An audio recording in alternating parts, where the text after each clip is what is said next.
Hello and welcome to the Future of TV Advertising Global 2024. I'm Omar Oakes, Editor-in-Chief of The Media Leader, and joining me today is Blair Robertson, Chief Product Officer at Extreme Reach. Hi to you, Blair. Thanks for coming. Hello. Thank you very much. It's very busy, very loud.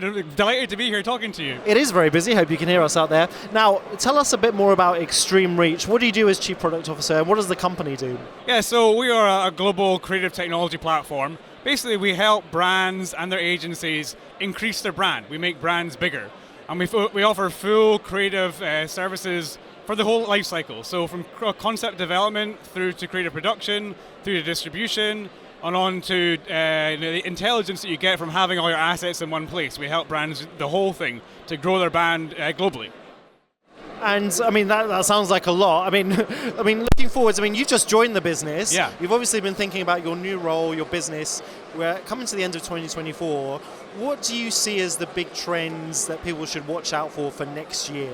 I mean, there's a lot, and I think they're kind of different to they've been in previous years as well.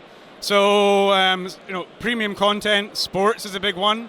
There's obviously lots of sports content moving from linear into streaming. And if you're a CMO, you're thinking, hang on a second, how do I make sure the thing plays out? You don't want that throbbing spinner kind of thing going on and your ad not actually playing and nobody's seeing it. It's a huge concern. And that talks to another big theme, which is supply path optimization. Are the ads getting to the viewer in a sensible and a short route? Or are they going into some kind of circuitous journey? Really, the shorter the route they take to the viewer, the more likely they are to play out. So that's a big deal. And also for understanding an authenticated ad. Is the ad that's meant to be from a particular brand really from that brand? There's been a few cases in the media recently of creatives showing up that are really not from the brand, and that's a big concern. So supply path optimization is a big deal overall. I'd also say creative intelligence. And if we think about the activity in the market for the last 5 years, it's been about targeting. There's lots of data for targeting, but really we've almost, from a technology perspective, ignored the creative, and creative is arguably more important, right? Because we often say that reach beats frequency, but actually quality beats reach. So really understanding your creative and making sure you have the intelligence behind the creative is a big deal. Both in terms of the creative itself and the messaging in the creative. Like, what is the message? Do you have the right brand language being used?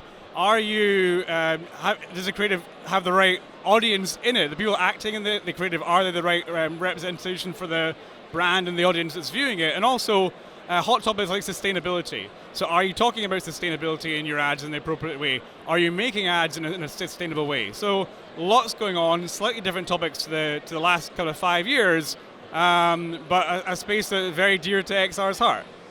Yeah, it's interesting you say that, because I feel like 2024, I feel like we've really, I suppose, a tipping point we've crossed in terms of, you mentioned reach and frequency. I think like when you come to video on demand, for example, the market has changed so much in the last 5 years. We've now come to this point where a lot of broadcasters on the video on demand platforms, they're getting a lot better at frequency capping, a lot better at making sure that we're not targeting for targeting's sake. I mean, where do you really think that we're going to see a creative renaissance in terms of video on demand advertising, for example, connected TV solutions, more clever forms of distributing ads on these formats?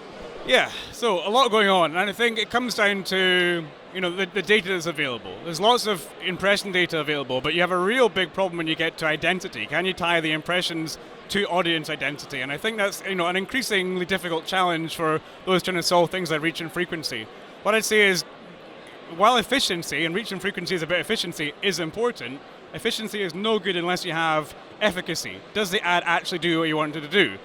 So yes, go and make sure that your ad's playing out in an efficient way, but also make sure that when it comes to the creative, you're using the intelligence, the asset information available to you to make good decisions about what you put in front of people, and focus on the creative as well as the way it's being played out. There's enormous gains to be made in just thinking about and being more intentional about how you create ads.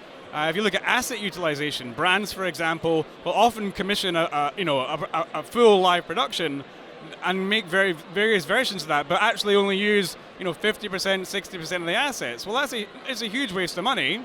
And actually, if you think about it better, you're probably going to be able to make sure that you are representing and cutting the ad in ways that appeal to the audience. So yeah, reach and frequency are real challenges. It's a very media concern, but do not ignore the creative concerns as well, because really there's a couple of examples recently we're probably all aware of in terms of, a couple of big car companies have brought out ads that were highly creative, specific, excuse me, and had really massive impact without relying on any of the buzzwords that have been in ad tech for the last 5 years. They just made really compelling and in some cases controversial or emotional ads that had a huge impact, and they managed to do that without thinking about the nuances of delivery and data and everything else. We think delivery is really, really important in terms of taking the most succinct, most direct route, and also making sure that you're delivering everything through the same endpoint so that you collect all your assets together. Because when you have all your creative assets in the same place, you get this kind of beautiful kind of panopticon view across everything, and that lets you make better decisions about creative buying in the future.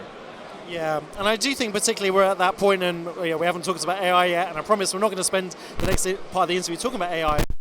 But I think we've really come to this part in the hype cycle with generative AI, where people have moved past thinking about all the kind of like automation and actually thinking how it's going to uplift the creative, those really good ideas that humans have been doing since the birth of advertising, but actually allowing humans to do that.